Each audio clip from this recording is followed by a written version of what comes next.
You're listening to Two Bobs, conversations on the art of creative entrepreneurship with David C. Baker and Blair Enns.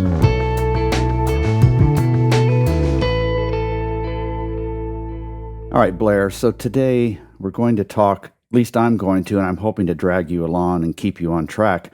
The topic is hopefully a childlike Glee, which sounds very much like a title you would come up with. Yeah, isn't it good? Yeah.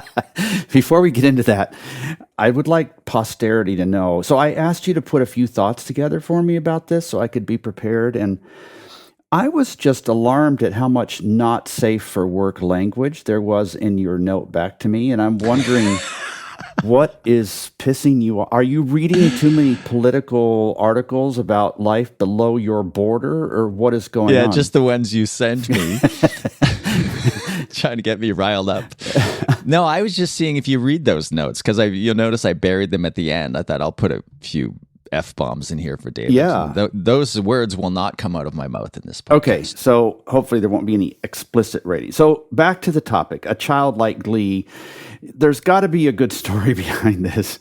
I think I know where you're going, but kind of bring the audience up to date on what this is about. Yeah. So we recorded an episode called Selling in One Lesson, and that lesson is P equals DB over D. And I'm not going to tell you what that formula means. Another very simple formula that works really well in an audio format. Thank you. Yeah. Your power in the sale is a function of your desirability being greater than your own desire. Right. So it's a matter of the things that we do to increase our desirability. And then once in the sale, the things that we do to check ourselves to make sure that we are not expressing a sense of desire for the engagement that is disproportionately large or even larger than the client is expressing for us. So it's just this idea of paying attention to the power dynamics in the sale, because there can be a tendency, I think in a lot of businesses, but with creative people in particular, to give your power away in the sale by becoming over enthusiastic and overly effusive about the opportunity. Wanting it more than they want it, in a way. Yeah. And so it feels like we've talked about this before. We have, but I really want to get into some of the specifics of how this happens, and really how to check yourself when it happens to you, because the childlike Glee that I see when I get to peek behind the curtains in some of our clients' businesses, I see a seasoned, competent, selective professional goes through training and conversations with me and behaves the way I think a professional should behave in the sale. And then along comes maybe the opportunity of a lifetime, or a really big, bright, shiny new opportunity. And everything that all that training goes out the window, all that professional demeanor and mindset that we've worked so hard, or at least I think we've worked hard to build, goes out the window. And I'm left dealing with somebody who's not this seasoned professional, but who is like a child who's been given the keys to the cotton candy machine and is running around on a sugar high. So I, as the outside advisor, look and think, well, what happened to all that good work we did? What happened to paying attention to the power dynamics and not giving our power away? And it's a double-edged sword, because we'll talk about whether or not this is specific to creatives, and it almost certainly isn't, but it's quite pronounced among people who see themselves as creative. It's part of being creative, is seeing the possibilities and getting excited about it. And so one thing that I love about creatives is just their enthusiasm for the project. But there are times when I see it as being, that childlike Glee is being kind of dangerous when you just let it take over you, and you just like throw caution to the wind, and just this unbounded enthusiasm for the project, which is good, but the expression of that unbounded enthusiasm is not so good. So I really wanted to talk about kind of walking that tightrope of recognizing that this is a good thing, but also it can be dangerous to your success in the sale. You're thinking about a young child on candy. I'm thinking about a dog that you finally trained to sit. In fact, one of our kids has a dog who's not been a good dog all of her life, to put it mildly. And they put them through this training program. It's called actually Sit Means Sit. So they point to the place in the corner where the dog has been trained, and the dog reluctantly goes over there and sits. And then I'm picturing right after that, the kid comes home from school and the dog simply is not physically capable of sitting there. They just got to get up and run. And to tie this together with that previous episode we did, that was such a great episode. I love that one. And that was more about the philosophical look at the sale itself. And this is more looking at the personal side of the sale, but then it carries on too. So some of what you're going to talk about today are concerns that surface after the sale is closed and maybe would carry over into doing work you're not being paid for with the client and all of that. So what are the signs that you see this happening? Like when I see the dog just cannot sit still anymore, or you see the kid running for the candy, like what are the signs that this is happening with intelligent adults who are having trouble behaving at this point? Yeah. So first thing you see is like unrestrained enthusiasm, where they lose kind of all professional demeanor, and it happens among their teammates first. Like just, oh my God, this is so good. You mean in front of the client, this would happen? No. I mean, this happens not in front of the client first. Oh, okay. There are two scenarios here that I want to break this into. One is the problem is you, and the other is the problem is somebody on your team. So let's deal with kind of the latter, where let's assume that the listener to this podcast is the principal or the business development person. They're kind of the adult in the room who buys into this idea of occupying the expert practitioner position in the relationship, where you're kind of the adult in the sale, and you're discerning and you're selective and you're communicating all of this. So let's assume it's you, and then you've got team members, and you think everybody is buying into your philosophy and maybe even training if you've been invested in some training. But then you let the team know that there's this really big opportunity now, that somebody has reached out to you, and it's kind of the dream client and the dream job. The first thing you see is unrestrained enthusiasm. And I'm not saying enthusiasm is bad, but just people getting just a little bit overly excited and losing all professional demeanor. But even in closed quarters, it's not in and of itself a bad thing, because as you alluded to, David, it's really like, how are you behaving in front of the client, and what kind of things are you doing for the client? Right. And then after that, it's you see them really excitedly begin to solve the client's problem before you've been paid to solve the problem. Do you know what I mean by that? Yeah. Yeah. And that could occur actually in front of the client. I've seen it happen sometimes, right? Or just brainstorming about how you're going to do this before the sale's even closed privately. Yeah. From my point of view, and some will be listening to this thinking, well, this is how all pitches work. You know, we go into research mode. We start to learn things about the client. And yeah, there is a point where that almost certainly is going to happen. One of the problems with the pitch, says the win without pitching guy, is that you're asked to make a whole bunch of assumptions, right? I feel like we're too ready to play that game to start putting solutions in front of the client based on not enough information. So we go Googling information about the client or the category or trends in the geographic area or whatever it is. So we can get a tiny little bit of information, so then we can start to come up with what we think are going to be really smart looking solutions. And often you see this happen even before the deal is kind of fully qualified. By qualified, I mean vetted in or out. So let's just say you just say, hey, I've got this inbound inquiry from so-and-so, haven't had a conversation yet. That's set up for next week, but they're looking for this. And then your team members get really excited and they start to go to work to solve the problem.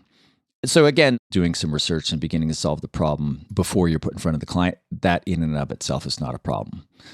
But another sign is like just the late night enthusiasm. I know some people are listening to this thinking, come on, Blair, these what's things the problem with all that? these things are good things. Right. I can think back to some other examples quite a while ago, but just like the late night manic messages. It's like your creative director can't sleep because they're so excited about this opportunity.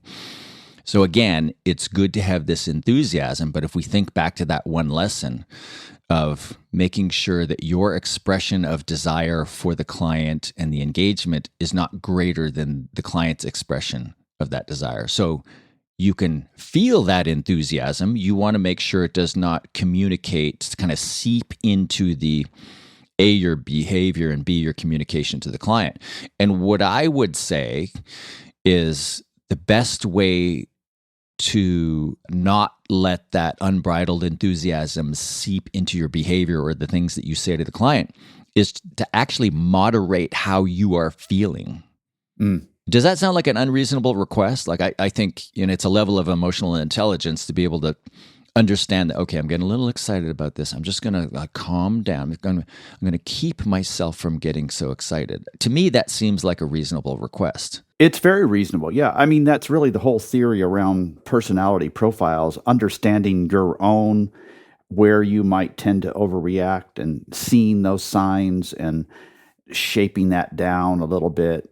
And some listeners are going to be more prone to this sort of thing than somebody else. So, say if a principal is not much of an extrovert or a people pleaser, but is a more calculating, thoughtful, what looks like Glee to them is not going to look like Glee to somebody else, right? It's on different, I guess, ranges. As you were talking about this, I don't want to throw you off with this observation, but I just keep thinking about the idea of Glee. I don't think that word is wrong. I really do think it's an appropriate word, even though it's hard to hear for people. But trying to translate that to the other areas of professional service expertise, I just can't picture an accountant or a lawyer reacting with glee to their opportunities like we do in this creative field. We are a very strange but wonderful breed, and that's kind of what you and I are talking about frequently in these episodes. Yeah, I've probably said in a previous episode, your cardiologist wouldn't say, I'm really, really passionate about your health. Like, that would worry you, right? Yeah. You'd report them. I had lunch with a guy yesterday, and we had two different conversations, kind of the same conversation, but two different topics that were related that just came to mind as you were talking. One of them was, he said, just offhandedly, he said, I'm a creative, so I have the highs and the lows. I get really, really like almost manic, and then I get kind of like sometimes close to depressed. And it was interesting that he tied that to being a creative.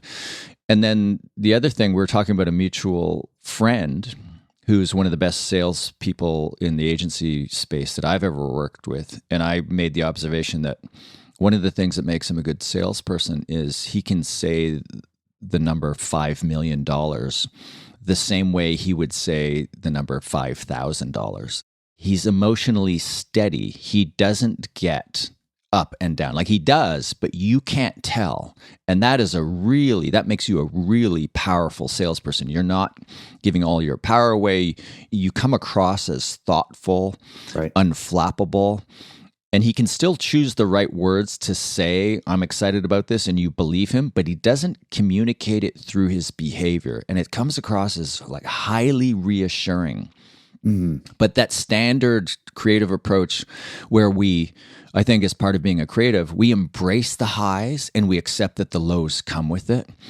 And so when we find ourselves getting elated over an opportunity, we don't try to rein that in or moderate it. We let it go because this is the wave that we're waiting for to surf, and we're going to allow ourselves to get really excited about it. And I think it's a mistake. I think we go too far. I think we can allow ourselves to be enthusiastic, and we can retain kind of a little bit of that childlike glee, but we can still be responsible and pay attention to how it's affecting our behavior and how we're giving our power away to our clients in letting that kind of effusiveness seep out.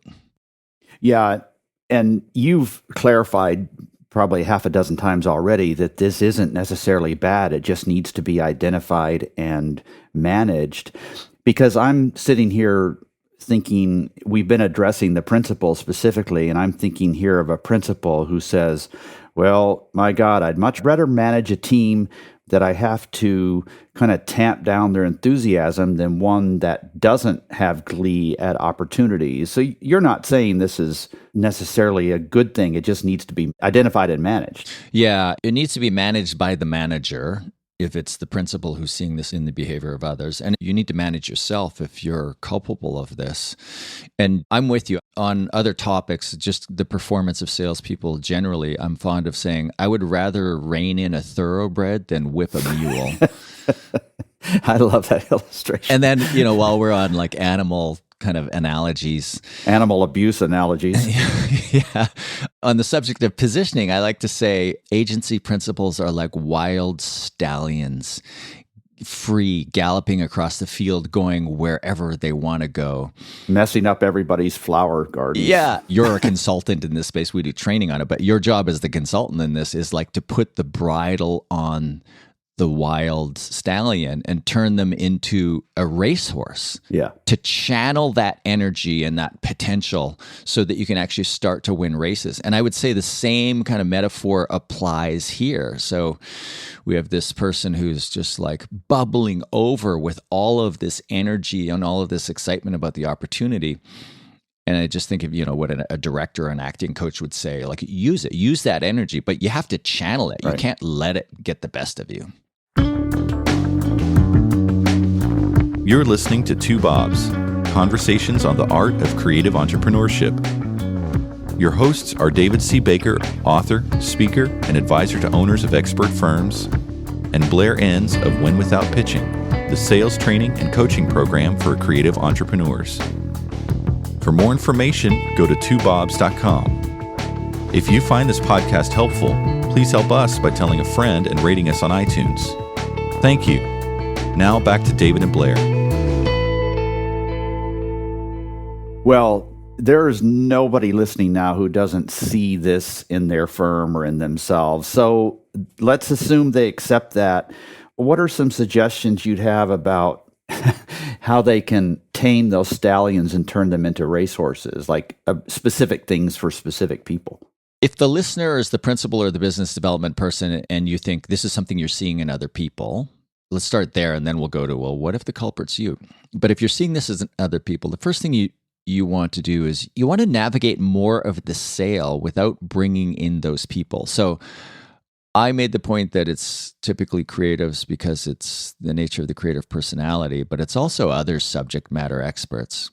And I'll ask you to see if you want to speak to that. But first, I'll just finish this point of, at the very minimum, you should have a qualifying conversation, vet them in or out.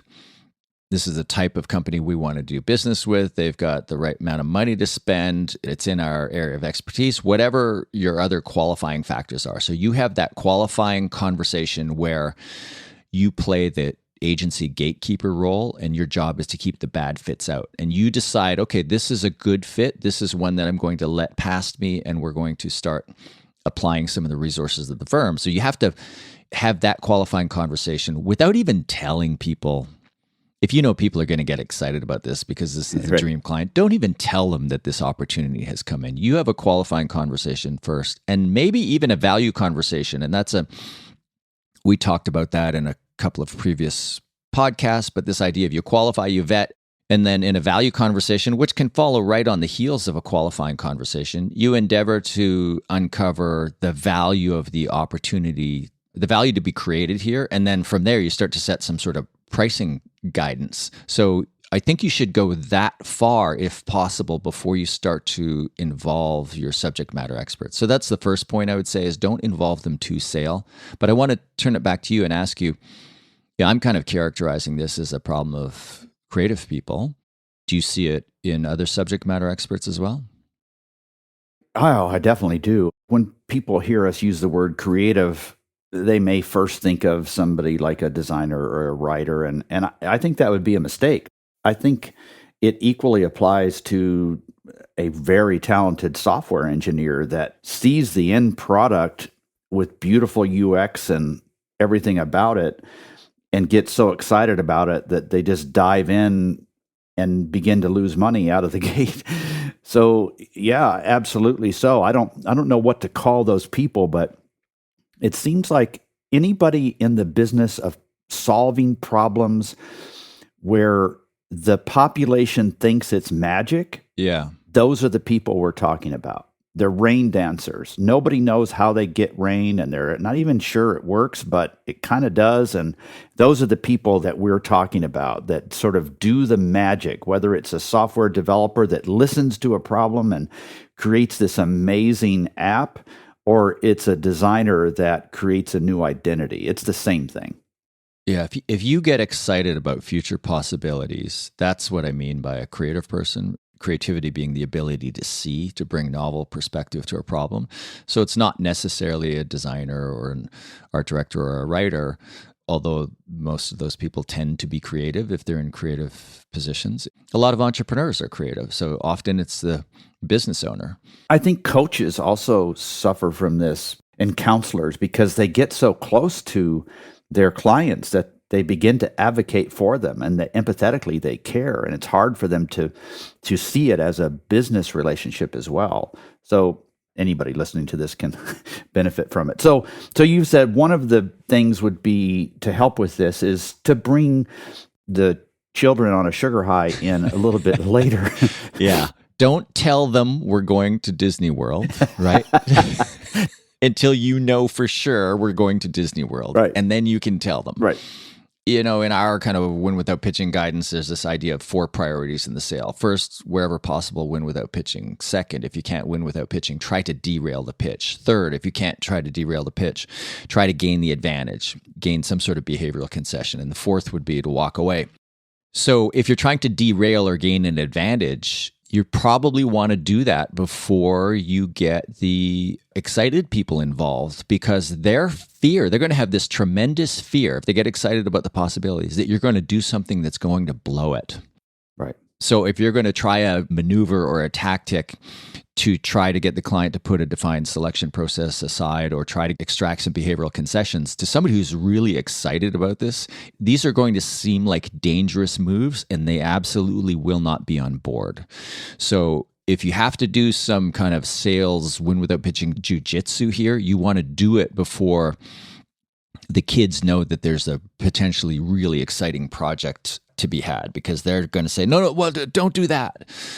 So that's kind of a subset of that. And then once you're into the opportunity, again, I'm imagining the listener is the lead person on the sale, so the principal or the business development person.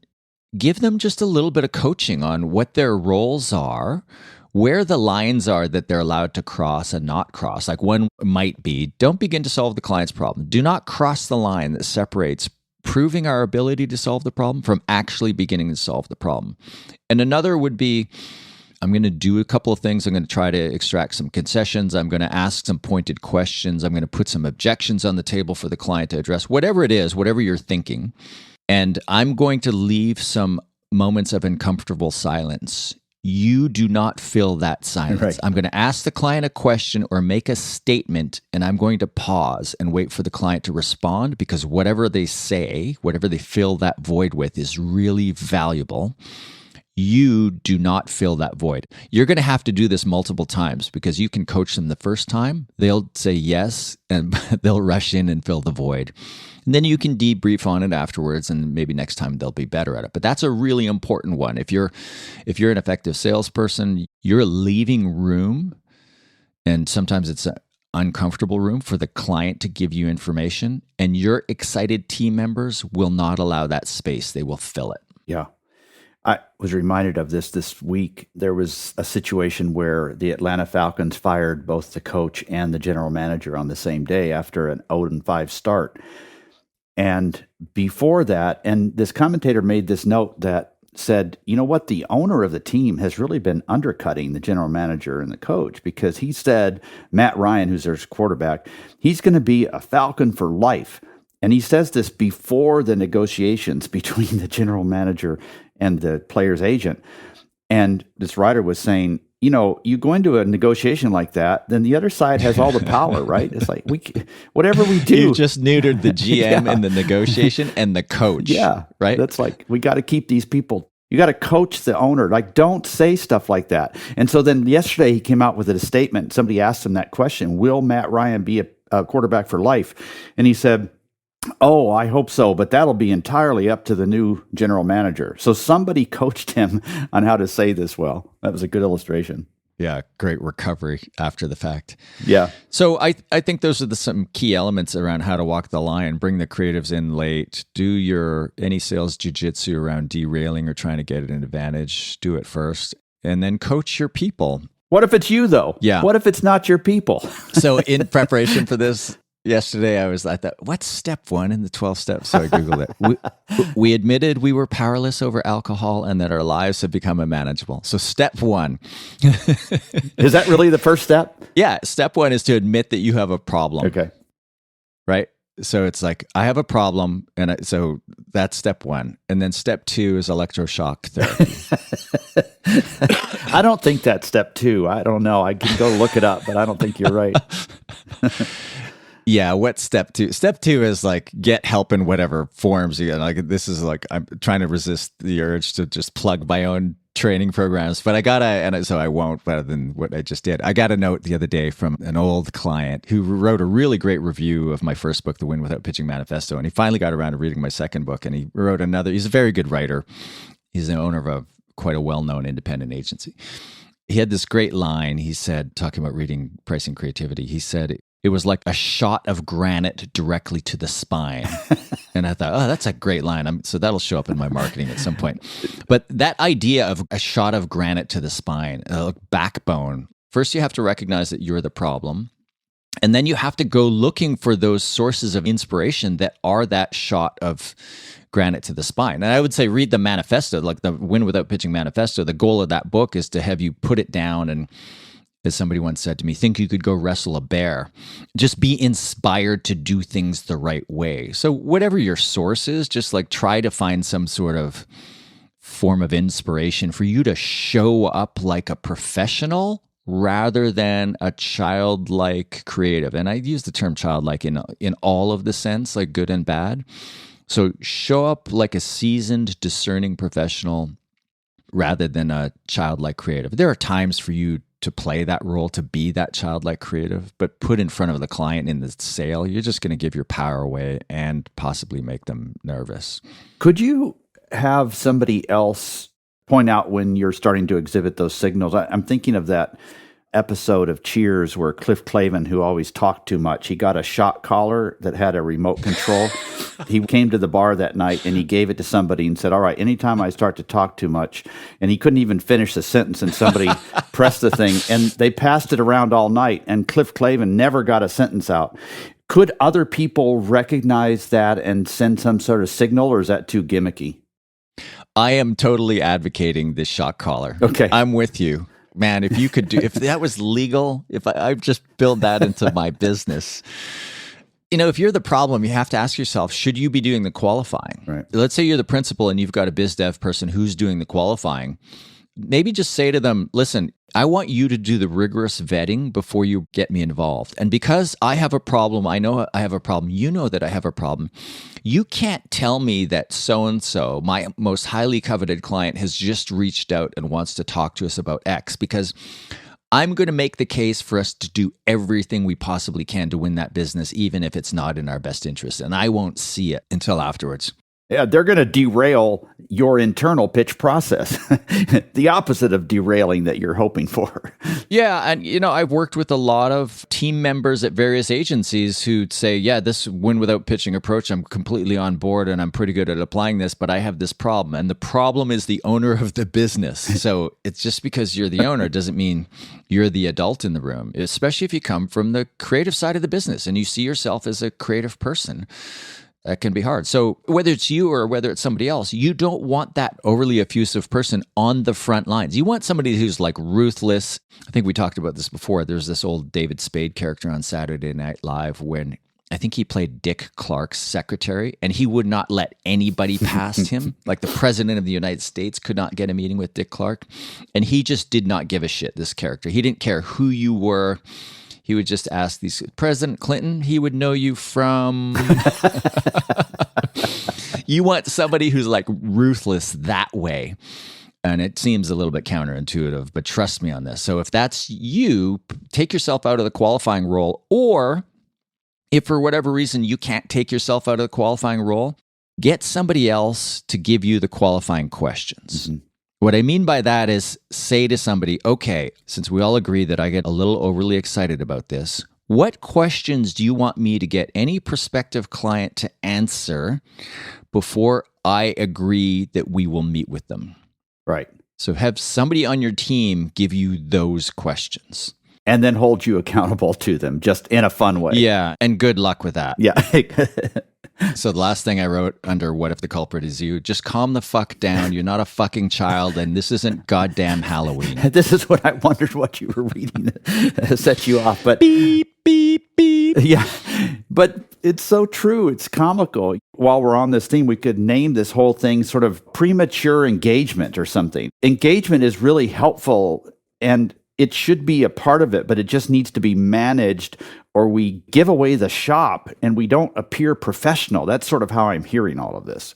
Yeah, I love premature engagement. So do you suffer from engagement dysfunction disorder? Like engagement dysfunction? There's a pill for that. Yeah. And I'll just make this other observation that, the few times when I've been an advisor and I see this going on, there's a point at which it just all gets away from me, right? And it's like, okay, well, you're clearly doing this sugar high thing. So I'm going to let you do your sugar high thing. And then afterwards, we're going to have a little debrief on it. And then afterwards, because there's a moment, whether it's me as the outside advisor or whether it's the listener trying to coach somebody on their team, at some point, it's like, you've just lost this person and they're in, their sunk costs are so high. There's just no turning back. And then what do you do in that moment? Like, you just let go of this opportunity and maybe it pays off. Maybe you're able to win. Maybe, who knows? Maybe some good things will come out of it. But then regardless of the result, just make sure you have an after action review. Let's just, okay, so that opportunity, we won it or we didn't win it. Let's talk about the things that went well. Let's talk about the things that didn't go so well. Do you remember me trying to coach you on these things? Do you remember me holding down the remote control button while you were shaking and wondering why you were?